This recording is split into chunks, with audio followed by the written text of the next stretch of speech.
Hello, everyone, and welcome to Resistance Live for the 29th of August, 2025. Okay, so right now, as we speak, there is an ongoing hearing taking place in federal court concerning Trump's attempt to remove Lisa Cook from the Board of Governors of the Fed. This is an emergency temporary restraining order hearing that was requested when she filed yesterday. As you will remember, when we ran on the air yesterday, she had just initiated that filing, and lo and behold, here we are in an active court hearing 24 hours later. I will just tell you all that this court hearing has been quite the thing to follow. If you are not used to seeing judges kind of ask very pointed questions, this is an opportunity to kind of see that. I will let you all know that Inner City Press, which does incredible work, is actually inside the courtroom right now. We're actually, I think, listening in on the public line and reporting line by line what's taking place there. So you can follow along on that on Blue Sky if you would care to. But for me, by the way, if you're new here, ex-Wall Street lawyer, human rights lawyer, and lifelong activist. And now I work with people who are trying to make an incredible impact for good in these crazy times.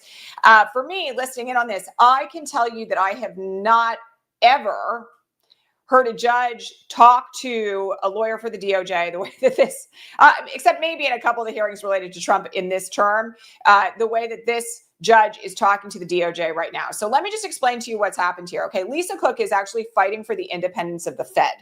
Because if Lisa Cook loses her role on the Fed, which, by the way, her term was not supposed to expire until, like, I think it was 2036. She has a much longer term available in front of her. And she was confirmed by the Senate, who, by the way, received all of her bank records during the confirmation, which is really important to what the allegations are here. If Trump succeeds in removing her, essentially, Trump appointees will have control of the Fed for the next generation. I'm not kidding about that. He has two Trump appointees right now. He has one person who has resigned since he took office for whom he has another nominee. He needs one more person to have a majority on the Fed Board of Governors, okay? That, by the way, just so we're clear on this, is something that would change economic policy in this country for a very long time. It would also, by the way, essentially give Trump entire dictatorial control over the federal economy. And that is terrifying.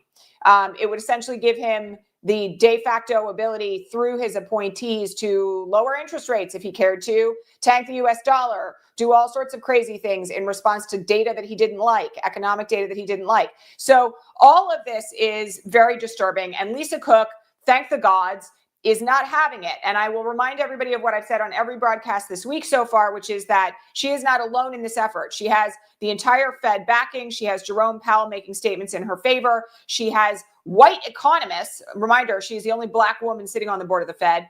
She has white economists standing up for her in ways that they did not for other folks when they were targeted as black academics, public intellectuals, government officials, because the threat to the Fed is so severe, okay? So there's an ongoing court hearing happening right now, and I just have to explain to you.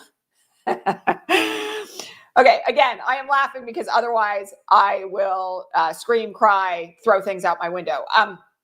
The DOJ is making the following argument. They are claiming that because Trump put out a post on Truth Social saying that he would fire Lisa Cook if she did not resign, and she did not respond to that within an arbitrary window of time, that he can then take authority that he does not have and fire her, quote unquote, for cause. Now, this is where it gets really tricky because there is Supreme Court authority saying that Trump can't fuck with the Fed, basically, except for cause. Okay, so I'm going to remind everybody what the cause is here that they have ginned up. And this judge is pointing directly at the DOJ's argument here about this in today's hearing as being a pretext, okay? Meaning that they have created a scenario where they can fire her to take control of the Fed. So Bill Pulte, as we have discussed, of Pulte Homes, lots more to be said about that, doesn't even have his own documentation in order, apparently, from some reporting that came out this morning, is the head of the FHFA as a Trump appointee. He has claimed that Lisa Cook committed mortgage fraud by claiming that she had two primary residences on separate mortgage applications. Okay, like said one was a primary residence, then said another was a primary residence. By the way, all of this preceded her appointment to the Federal Board of Governors, and all of her financial documentation was submitted to the Senate as a part of her confirmation hearing. So key point I just want to make here, she was approved by the Senate to sit in this role for an extended term, okay? They had all the information that they could have needed concerning these allegations in front of them. The president cannot override the authority of the U.S. Senate because he feels like it. All right, so step back for a second. This is their claim. There is no indictment for mortgage fraud. There is no prosecution. There has been no conviction. They simply have a Trump big party donor who is now an appointee claiming that she committed mortgage fraud. And Trump is claiming that that is enough for cause to overturn the vote of the U.S. Senate to confirm her and to remove her from the Board of Governors, which is authority that he does not have. Okay. Again, I'm going to say this. He does not have the authority to remove her for anything but for cause under Supreme Court authority. So this judge this morning is pointing out quite clearly that essentially what they have done is create a pretext for her termination. The judge is on the bench saying things like, okay, so let's just play through this. Trump decides she's wearing a pantsuit and that's a basis for her termination. Is that good enough? He decides that she's done something arbitrary that he doesn't like. Is that good enough? Like, what kind of standards are you applying here? And that's on top of the fact that they are claiming that her failure to respond to his post on Truth Social constitutes enough due process for her termination. And again, her lawyer is arguing all of this quite effectively, saying, for instance, what's the means by which she's supposed to respond to a post on Truth Social? What's the time limit? Is this like civil service of process? No, it's not, right? Is she supposed to respond in a court? Is she supposed to respond on social media? Like, are you effing kidding me? Is essentially the argument that her attorneys are making. And so one of the things that people should be aware of here is that they are essentially claiming, the DOJ is essentially claiming that any decision that is made by Trump with regard to the Fed is unreviewable by any other body, including the federal judiciary. They're essentially saying Trump's a king. Here we are again. We've had this moment a lot in court hearings concerning his actions in relation to government appointees since he took office this term. Essentially what they're saying is he can do whatever he wants. He can fire her and it's unreviewable. He can claim there's cause, doesn't matter whether or not it's true, unreviewable. Again, that's not how any of this works, all right? And one of the things that I think we're up against, as I have mentioned several times now on this broadcast this week, is that even this Supreme Court, even the conservative majority of this Supreme Court has said that the Fed is a special circumstance, okay? That the Fed itself is something that he can't touch. And so this court hearing is very lively. And, you know, the judge said, fine, you want to claim that like there's cause, let's have a hearing. And the DOJ was like, no, we don't want a hearing because they don't have any evidence that she's done anything wrong.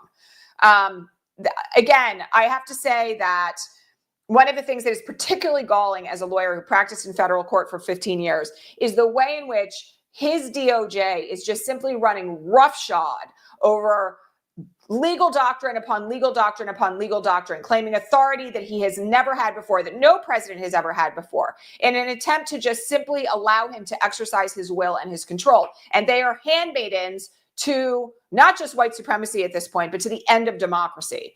And I have to say that everyone should be behind Lisa Cook and her attorneys. I will also just say that FOIA requests have now been filed. Freedom of Information Act requests have now been filed for all the documentation that the DOJ claims to have to support their allegation, their unsubstantiated, entirely unsubstantiated allegation that she engaged in mortgage fraud.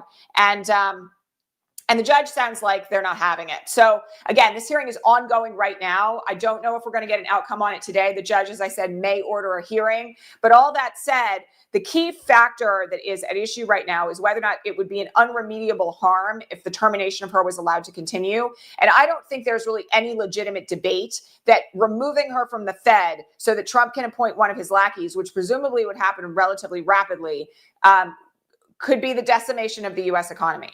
And also, like, you know, not to mention the end of her career. So a lot going on there. And this is something again, it's Friday in Trump land. You all know that. That's the day. This is the day when everything usually goes haywire. But I really want people to be very aware that, like, this is about as serious as it gets from U.S. economic standards, from the perspective of where the U.S. economy is and who has control over it and whether or not it can be artificially manipulated. Because, again, if he gets control of the Fed, all bets are off. right? We're in like, let me print more money to kind of like make it seem like the US dollar is doing better, which of course will decimate its value. Let me lower interest rates because I want it to look like I'm doing something to benefit people when, you know, inflation is what it is and the rest of the economy can't sustain it.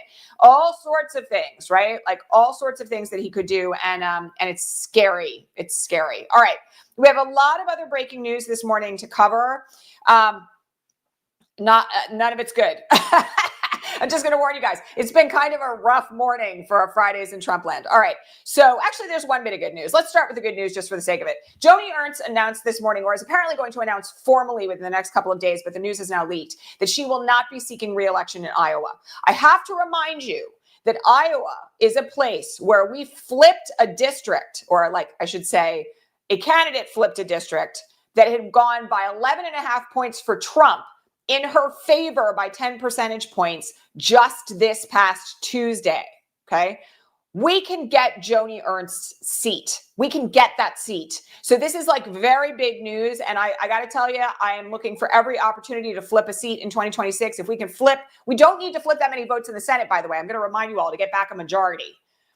So we have a real opportunity here to do something right. And again, we will see how this shakes out. But Joni Ernst not returning, thank the gods. You know, she, of course, of the famous, we're all going to die anyway comment. I'm paraphrasing, but, you know, like, why do you care so much whether or not we're killing people because we're all going to die comment that she made earlier this year? She's done. Thankfully, I'm happy to see her go. Don't let the door hit you on the way out. So we need to go get that seat, but I'm glad she's going. Okay. Back to the bad news, unfortunately. This morning, we had some breaking news that Emil Bove, who now, of course, has a lifetime appointment to the Third Circuit Court of Appeals, apparently continued doing work for the Department of Justice after being confirmed. Okay, so if you're not a lawyer, you may not be aware that this is like an inherent conflict of interest. You cannot simultaneously work for the Department of Justice while being an appointed federal judge. Now, he is trying to thread this needle by saying the work that he continued to do for the DOJ was work that took place before he took the oath of office. So therefore, there's no conflict. I'm sorry, no. One of the things that anybody knows from like the ethics codes that we all have to abide by, and the judicial ethics codes in particular, is that any appearance of impropriety is bad enough. So I'm not surprised, again, like, you know, Emil Bove passed by the thinnest of margins, like a single vote, right? Like J.D. Vance had to be the tiebreaker on that one. All this said, okay, he is corrupt to the core. And the good news about this, honestly, is that as I predicted at the time, I didn't think he was going to make it very far before there was a judicial ethics investigation into him doing something corrupt, because he is so evil. Like, reminder, he's the person who got the Eric Adams indictment tossed so that ICE could get access to people in New York City, right?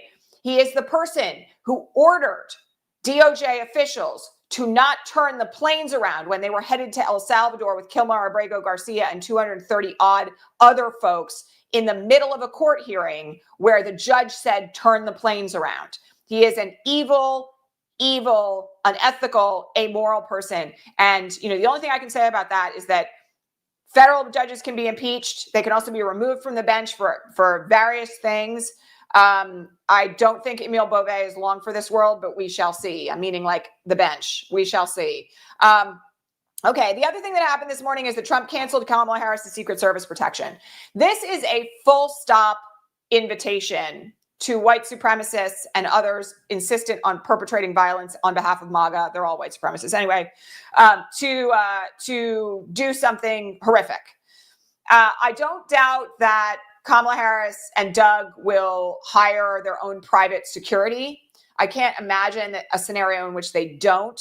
And yet simultaneously, we have seen political violence perpetrated against like Nancy Pelosi's husband, right? Against various other officials. Just recently, we've had elected officials in Minnesota executed by someone who was radicalized by MAGA and related movements.